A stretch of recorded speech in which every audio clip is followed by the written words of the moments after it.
भारत के 30 करोड़ घरों से चुटकी भर मिट्टी लेकर हम देश के करोड़ों परिवारों का योगदान देश में बनने वाले आज़ादी का अमृत महोत्सव स्मारक के लिए इस्तेमाल करेंगे। यह बात आज केंद्रीय मंत्री अनुराग सिंह ठाकुर ने हरोली विधानसभा क्षेत्र के अधीन आते गांव स्लो में कलश यात्रा के दौरान कही।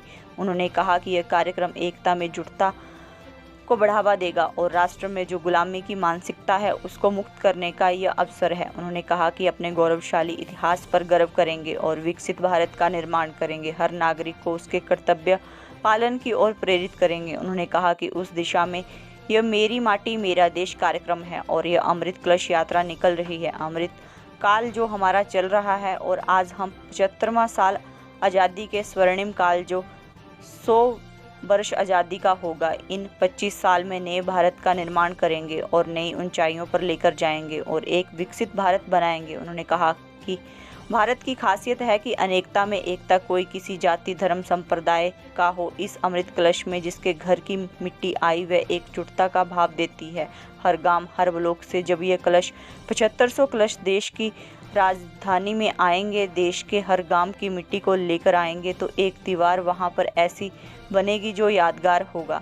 आज़ादी का अमृत महोत्सव का स्मारक जो बनेगा उस देश के कोने कोने की मिट्टी का इस्तेमाल किया जाएगा। अमृत वाटिका देश के कोने कोने की माटी से बन रही है और देश की राजधानी में भी बनेगी। यह प्रयास है हमारा पर्यावरण को बचाने का भी, मिट्टी से जोड़ने का भी और भारत के नागरिकों को कर्तव्य पालन की ओर प्रेरित करना, एकता एकजुटता को बनाए रखना और विकसित भारत का निर्माण करने के लिए।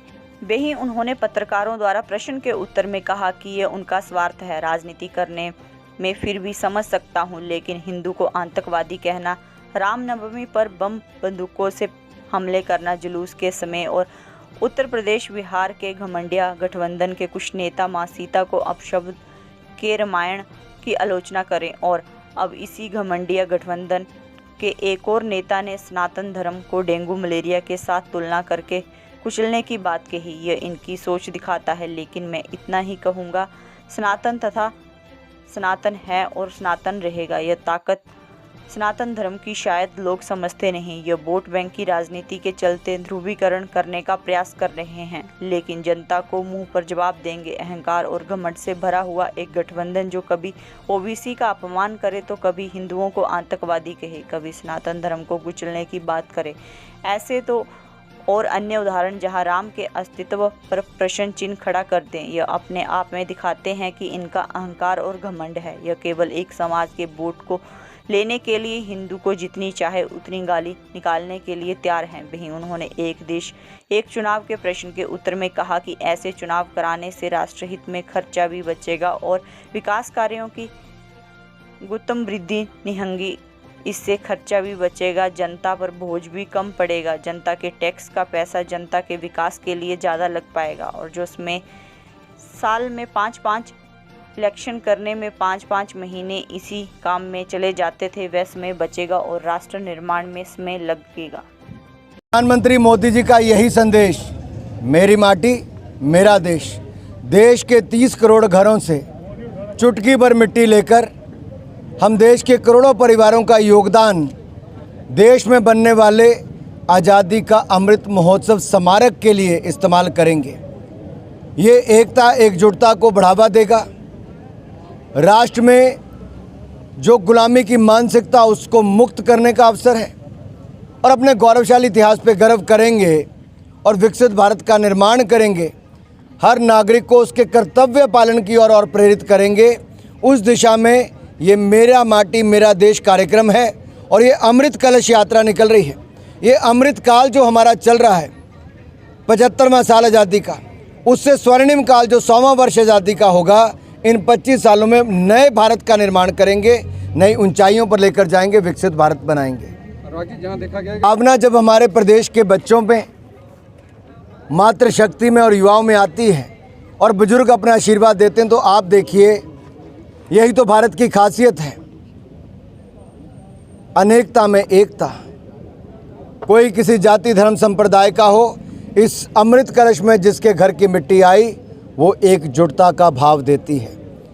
हर गांव हर ब्लॉक से जब ये कलश 7500 कलश देश की राजधानी में आएंगे, देश के हर गांव की मिट्टी को लेकर आएंगे, तो एक दीवार वहाँ पर ऐसी बनेगी जो अकाम मेमोरियल होगा, यानी कि आज़ादी का अमृत महोत्सव का स्मारक जो बनेगा उस पे देश के कोने कोने की मिट्टी का इस्तेमाल किया जाएगा। अमृत वाटिका देश के कोने कोने में बन रही है और देश की राजधानी में भी बनेगी।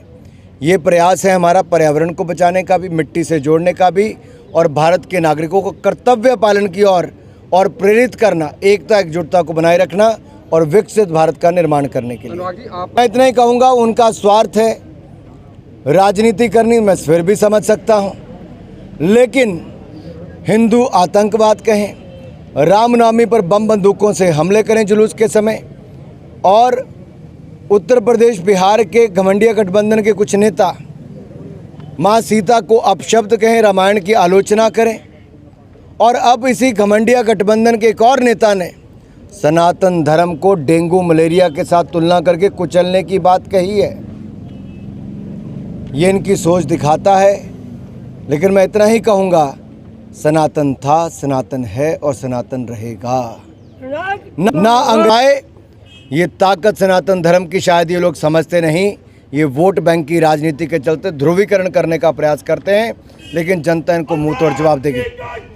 इस गठबंधन अहंकार और घमंड से भरा हुआ ये गठबंधन जो कभी ओबीसी का अपमान करे तो कभी हिंदुओं को आतंकवादी कहे, कभी सनातन धर्म को कुचलने की बात करे, तो ऐसे और अन्य उदाहरण जहां राम के अस्तित्व पर ही प्रश्न चिन्ह खड़ा कर दें, ये अपने आप में दिखाता है कि इनका अहंकार और घमंड है। ये केवल एक समाज के वोट को लेने के लिए हिंदू को जितनी चाहे उतनी गाली निकालने के लिए तैयार हैं। नेशन वन इलेक्शन ये राष्ट्रहित में है। राष्ट्रहित में इसलिए क्योंकि इससे खर्चा भी बचेगा, जनता पे बोझ कम पड़ेगा, जनता के टैक्स का पैसा जनता के विकास के लिए ज़्यादा लग पाएगा, और जो समय साल में 5-5 इलेक्शन करने में 5-5, 6-6 महीने इसी काम में चले जाते हैं, वो समय बचेगा और राष्ट्र निर्माण में वो समय लगा पाएंगे, विकास में समय लगा पाएंगे।